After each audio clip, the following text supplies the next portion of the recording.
So in this Moomoo tutorial video, I'll be showing you guys how to buy Reddit stock on Moomoo. So once Moomoo's opened up, go to the top right, press on the magnifying glass at the top here, type in ticker symbol RDDT.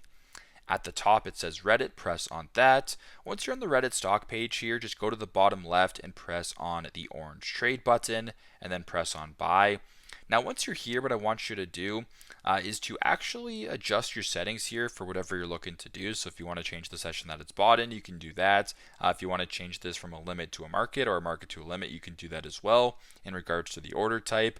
You can also go to the quantity and type in the quantity as well as the price that it would cost you. So for example, if you wanted 10 shares of this, the price will be right below. If you wanted 1 share, 2 shares, etc., it'll show you the price. And if all looks good and you want to proceed, press on the green buy button and go through the steps that way. So very simple, super straightforward.